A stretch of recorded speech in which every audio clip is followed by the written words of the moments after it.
All right, so today we have Lou Escoto. He's an experienced lender who's been in our area on the Central Coast for well over 30 years. So he's got a lot to share. We thought we'd bring him on today to share with us some information. So Lou, why don't I go ahead and have you introduce yourself, company, a little bit of your experience and whatnot. Go ahead and share that with us. Right, Israel. So yeah, I've been in the business, it seems like, for quite a long time, over 30 years. Very familiar with the area. I grew up in Santa Barbara. Started in the business down there in Santa Barbara, and I've been here for I was in Orange County for about 8 years, and now I've been here for about 13 years. Oh, nice. I love the Central Coast. It's a great place to live. Yeah, not bad. That's why we love it here. Exactly. Good. Yeah. And what company again are you with? I'm with Assist Home Loans. Assist Home Loans. Right, Okay. we're brokers. All right. And you can help anybody pretty much anywhere in California, I take it? In the entire state. And I have, a lot of referral clients that are outside the area. I have some in San Diego and up San Francisco and beyond throughout the state. So and nowadays, with being online, and a lot of the qualifications are through an application online. Okay.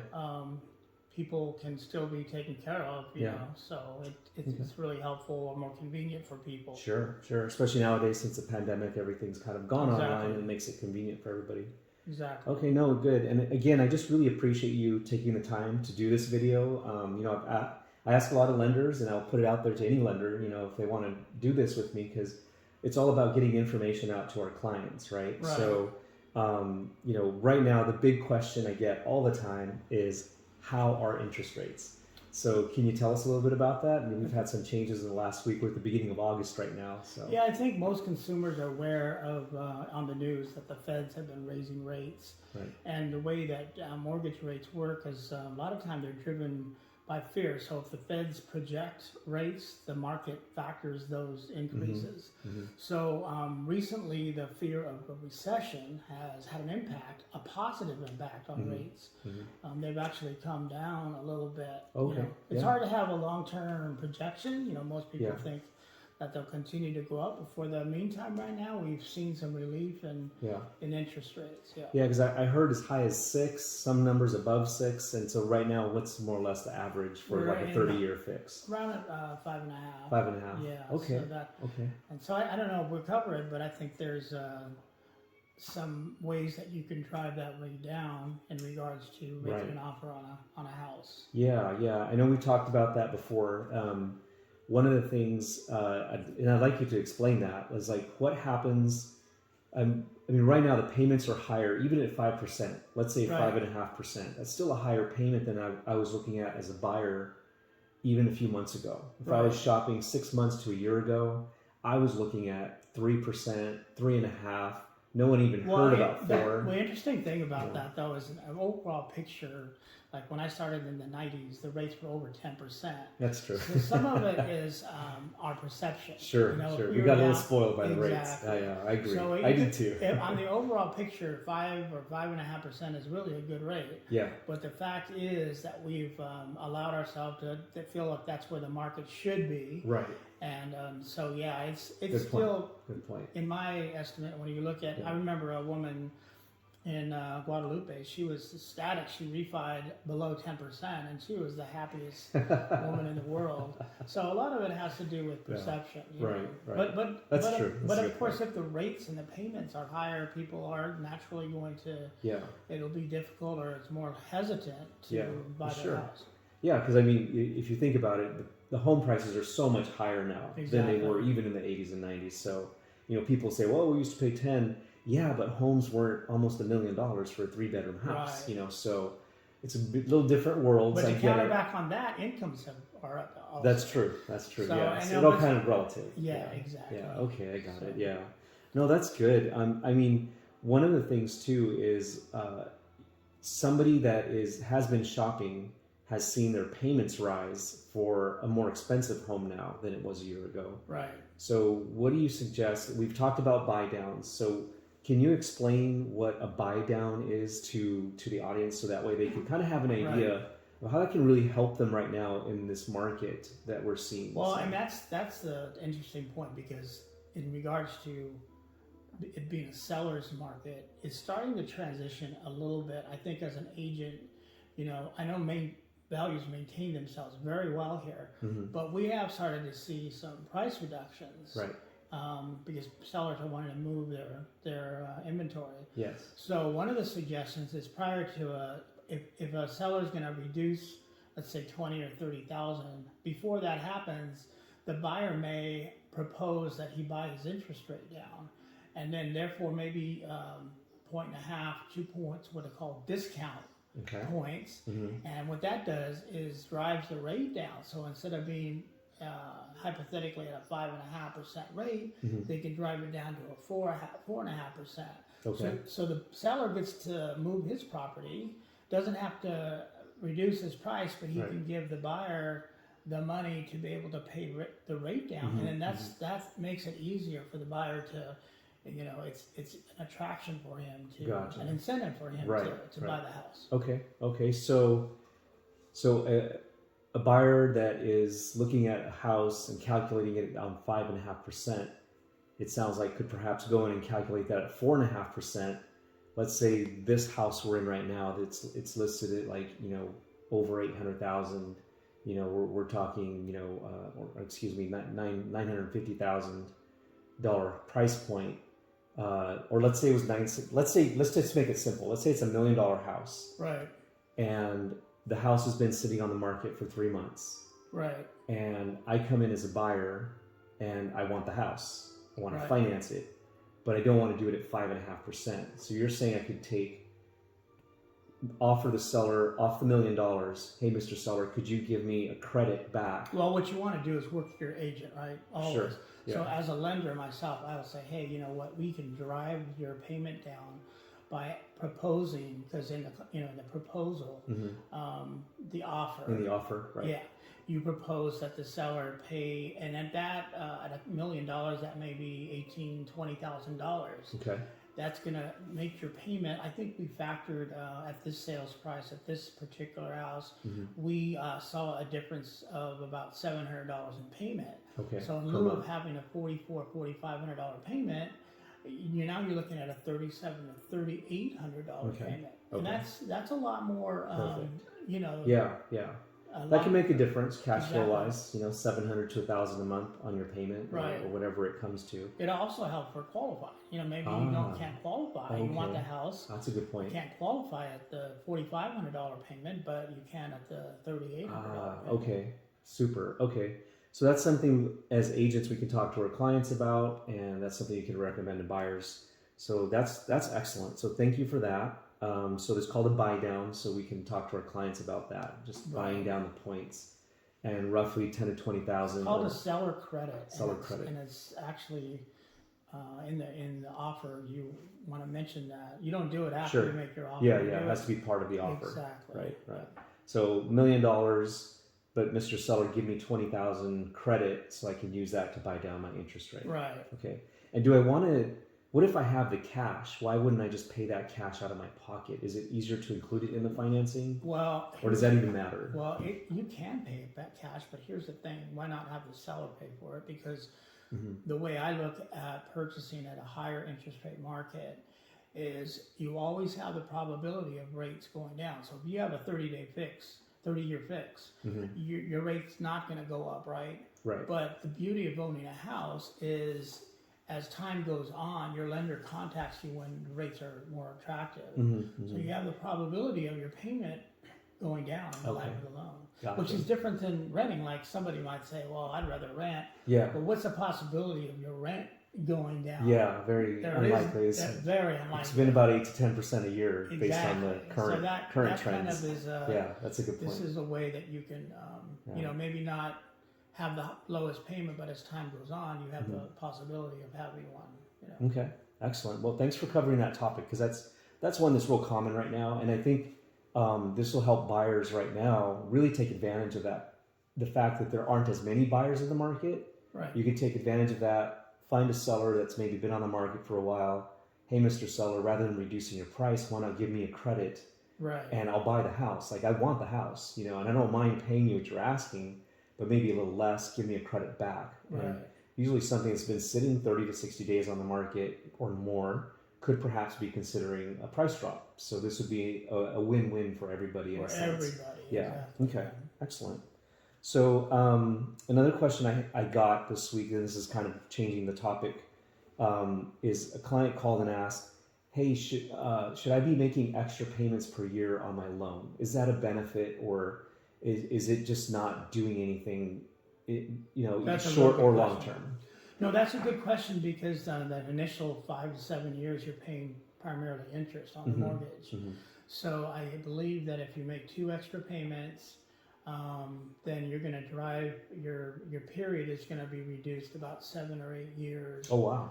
Yeah. On a 30-year loan. On a 30-year loan. So if I start year 1 making 1 or 2 payments a year, I could turn that 30-year into like a 23 year. And I don't need to pay someone to do this. Like I see advertisements all the time, like, "Oh, call us, and we'll help you reduce your." I have clients asking me about that, and the best way for you to do that is to write a separate check.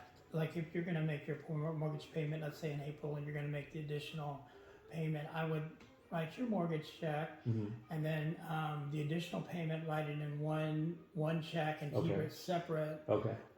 And that's really the best way. The other thing is you still got to make your regular payments. In other words, right? And that's I know back in the day, like when my parents, when you made that extra payment, you didn't have to make the following, but you always have to make your minimum payment. You still got to make the minimum monthly payment, right? Exactly. I paid you 3 months ahead though. Like that doesn't matter. That doesn't work anymore. No, you're gonna get a little late on your credit. Yeah, you don't want to do that. We don't need foreclosures on the market. That's for sure. Okay, well, good. That's a great question, because I had a client did ask me about that. So yeah, that was so. If you guys have questions, be sure to get them to us. We'll put Lou's information in the links below of the video, and you can reach out to him or myself. But always give us those questions. We love them. We'll make them part of our next videos. There's always an answer for something. Yeah. Well, if I don't know it, we're gonna definitely find it. That's why I love doing this. And really, my job is. There's so many other people that can do that. The best thing I can do is to give information to people, more like a consultant, and then the borrower makes the decisions. Giving them options is what I try to do. Right. I always say it's all about getting information, keeping people informed, because that helps you make a better decision. Exactly. Yeah. So okay, excellent.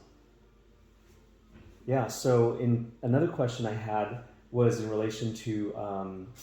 Like if I'm going to buy, let's say I'm a first-time buyer, and I want to buy, everything's expensive, right? Prices are up. If I want to buy a house and I make an offer on something, can I do it on a duplex or a triplex and like rent some of the rooms or another unit out and help it pay my mortgage, or is that not allowed with some of the buyer programs? It's fine to do that. You can, but it helps to qualify you because you're able to use that income. You cannot, like some people say, well, I'm going to rent rooms. That's not, you can't do that to qualify. So room rentals, no. No, unless if you had a refinance and you had on your tax returns, you had evidence of a rental history, you can do that. But that's after 2 years. 2 years of that. Exactly, Okay. So rental rooms, not so much. So So I'm a first-time buyer. Investment properties are normally 20%, 25% down if I'm an investor. But if I'm a first-time buyer, can I still do the 3.5% down? You can do an FHA loan. Okay. That allows for you to put 3.5% down, and you can still count the rental income. For a duplex, how big a unit can I buy? A 10plex? So that's another 4plex, or is it max out at 4plex? We're talking at 4. 4, but I could buy a 4plex essentially, 3.5% down. Right. As long as I live in one of them, though, as right? As long as you live in one of them. Okay, that's what I thought. Here's another thing that people do, which is very smart. Let's say you're a single person, a woman or a man. Sometimes you have a primary house and then a house in the back, which is a lot smaller. Some people are they consider living in the smaller unit. So let's just say hypothetically you have 2,500 in the front unit, and then you have, let's just say, 900 square feet in the back. Gotcha. There's nothing wrong with that. What they'll do is they'll do the appraisal, and they'll get market rents for the large unit. For the front unit. And that allows you may not have plans to need all that space. Yeah, you okay, know? that's a great Down suggestion. down That's a great idea. Down the way, you might get married or Yeah. want to live at that point. But to qualify, I've seen borrowers do that. It's a very Okay. smart thing Beautiful. to do. So I can do that with an FHA, 3.5% down. What about a VA loan? Could I do that with a VA? VA is for primary Primary occupancy. only, just a single Yeah. residence. So you Okay. you need to.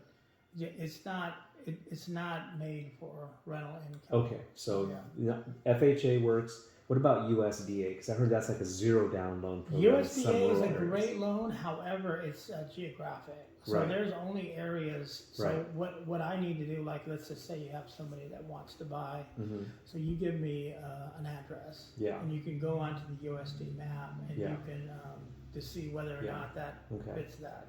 And we'll put the link below on that too, because there's a USDA.gov. You can go there, and there's a place you can put it. And I checked out all the Central Coast from San Luis Obispo, Monterey County, Santa Cruz County, and it's essentially areas that are outside of what are kind of like the city, more rural areas. Yeah, it's the rural, like so here. Anything over the pass, like in Atascadero, those are all USDA. Yeah. It was actually surprising. Yeah. 5 cities, Pismo Beach, not included, including Oceano, but there were places like Napomo is USDA rural. In Monterey County, I found a lot of areas like South County, like Gonzales, all the way to King City, Lockwood. Right. A lot of our Santa Margarita and San Luis Obispo. And consumers it's great. And agents can actually, on their site, you can put in the address and it will tell you whether it's eligible or not. However, the other thing that's important is that it's income regulated. So there are requirements. Like if you made $150,000 and there's only 2 of you, you're not going to qualify. So there's restrictions, income restrictions. Okay. It's always good to talk to a lender. Yeah, no, sure. It's just ideas. This is all just to get ideas going, so. But on a USDA, could I do an investment property also, or no? No. Okay, so primarily for the 3.5% down on a 2-plex to a 4-plex, a duplex to a 4-plex, that's essentially FHA. Right. But we do have the VA, of course, is still a great option because if you qualify. Incredible. It's zero down. And there's no mortgage insurance. Yeah. FHA has mortgage insurance on it. The rate's better. That's but true. VA, that's one of the first questions I ask. Do they have DD Form 214 if they've been in the military and they have VA? Okay. Because it's not a complicated loan either. Some people think it is. And they've gotten really good. The loans, I've done several of them recently in recent history, and there's just great loans. They work like a regular loan. There used to be issues used to be with, a lot, like with the repairs. Section 1 was required of termite work. That's like rotting wood or termites and that was required to be paid for by the seller. Now, from what I understand, the buyer can also pay for it in case you're in a negotiation where the seller says, "Well, I'm not paying for that." Or the lender can factor it in. He could provide maybe a little higher rate, and you can do a lender credit to pay for it. So there's different ways. Okay, that's good to know. Excellent. And then the last subject I wanted to cover was rehabilitation loans, because I think there's some great opportunity there on not only, you think rehabilitation loans and you think of a fixer-upper project, right? And you think of that being more for a contractor, a flipper type person. But again, let's say I'm a first-time buyer or even a second-time buyer. Could I use a loan, even though I'm not an investor flipper, could I use that type of a loan? What's the benefits of that for me if I'm looking at properties that are maybe needing some work or it's not to my liking? I want to talk about that. Well, the benefit is if there's a property that is not in good condition, let's just say that it's on sale, it's for sale for $350,000, and because of the amount of work that needs to take place, it's as is. That's the price. Right. $350, take it or leave it. Exactly. As is. So what FHA does is they actually project the value based on the repairs and also like adding a room or other things. Okay. So what you do is you have an FHA inspector. There's one up in Atascadero. He's a really nice guy. Okay. He'll come down and he'll give you an estimate of what the estimated costs for the repairs are. There are certain things at FHA, there are health and safety issues like broken windows, electric problems, the roof, other things that he's going to... HVAC, the heating, all of that. Exactly, absolutely. But if there's upgrades that they want, he'll give you a cost, of what those are. Okay. And you have a contractor involved. So basically, once let's just say at the 350, you estimate 75,000 for the improvements. Well, that house might be worth, after the improvements, a projected value of 500,000. Mm-hmm. So now you have a loan for the 350 plus the improvements of 75 or 425, Mm-hmm. and your house is worth 500,000. So Wow. now you have a lot of equity in that property. And that's called an ARV number, right? After repair value, I think it's called. So. And the program is a 203K. 203K. That's the name of it's an FHA problem. Okay. Okay. Excellent. So could I use that program? Let's say I just showed a house yesterday here, and it had 3 bedrooms, 1 bath on a huge lot. It was an outdated home, older home. It needed a new kitchen, baths. It needed some work. Right. Could I go in and do the 75,000, let's say, for repairs on the main house? But what if I wanted to put a granny unit in the back, or an ADU, as they're called? Could I wrap all that into one loan at one of these 203Ks? That's a good question. I didn't mean to throw you a zinger, but you know what? I can look into it. Yeah, and then maybe we can do this again. Yeah. I can Okay. answer that. Yeah. There's I didn't mean to throw you a zinger. Well, here's the thing about ADUs is that they need to be compliant or permitted. We see a lot of people doing ADUs. Yeah. I think I mentioned this before. Yeah. And they don't go and get it permitted. Yeah. So now you have a problem financing it. Right. Period. Right. But I'd imagine if you're able to do a 203K and add an ADU because you have a contractor and because you have an inspector. Yeah, going to get all all legal. It's going to be good. So I don't know the answer to that. Okay. So I'll have to get back to you. Okay, on we'll that. do a follow-up. I'm not on going to just tell you what I think. think. No, that's good. No, That I doesn't appreciate make that. sense. No. It's just I'm getting these questions more as ADUs are kind of coming. No, that's a good question. The last couple of years, people talk about them. They are being popular. And people do them. I know that, but they have to go get hard money. They're paying high interest rates for them. Right. So my question, that's why I'm starting to think, is as we were talking, is well, could I do that as a rehabilitation loan? So it's just an idea. So that's why I like this. It has to be compliance to the area too, like the city. Correct. Of course, yeah. The city. It's got to be zoned properly to allow you to do that. Well, in some municipalities, like in Monterey County, the city of Salinas has pre-approved plans. Right. They're already architecturally designed, and I think we had a client yesterday that came in, and that's what they were doing. Right. That's So what I was yeah, talking about. Some cities will fast track the permits for you, and it's just all done. So you just got to come up with your financing and your contractor. Right. Okay. But I like that question. That's a good one. Yeah. I just have to get the answer for you. So follow up for part 2 on that one. Exactly. Yeah, we'll do that again. Okay, cool. Yeah, that's all the questions I had for now. Obviously, if we come up with more for part 2, we'll talk more about ADUs. I'll put a link too in some of the ADU information for Monterey County, San Luis Obispo County, Santa Cruz County, because some of the counties are being incentivized to encourage the ADU. So maybe we'll make that another topic in a future discussion. I think it would be if you a good guys, topic. if you guys have any other things you want to talk about, be sure to put it in the comments, or be sure to like the video, of course. If you like this, put the like button on there for us on YouTube, and we'll put Lou's information again in the YouTube below. And no matter whether you're looking anywhere on the Central Coast or in California, we're here to help you, and we're part of a network of realtors that can help you nationwide. Actually, I am. So, and I think it's good. Got a Israel, good I California really think network. it's good for whether they use me or not. If they use me, make sure that they get all the answers and payment amounts, facts with their lender. Because I know as an agent, you appreciate people that are pre-approved. Yeah. And then there's not a lot of the emotional drama with buying a house and worried about your loan. We even have some investors that they do a TBD, which is to be determined a property, and they will credit approve your loan for you without even being in contract. That's really good to know. And so from your, if that's motivating for the seller, TBD. you can close in 15 days. All you have to do is insert the contract in the appraisal. And we're even getting waivers on appraisals too. So I know for myself, I've gotten clear to closes, which is an expression used that you're ready to fund the loan. Correct. Okay. I've gotten them in 7 or 8 days. Awesome. So that is for the seller, that's a big Sure. reason to accept a an agreement from someone because they know that they have the ability to be done with the transaction. So essentially, I could go do my inspections. Let's say I get those done in 10 days. Right. You know, a pest inspection, home inspection, whatever, chimney. And then within 10 days, I'm done. If they've got a TBD, in other words, already approved, just waiting for a property, we could actually close them.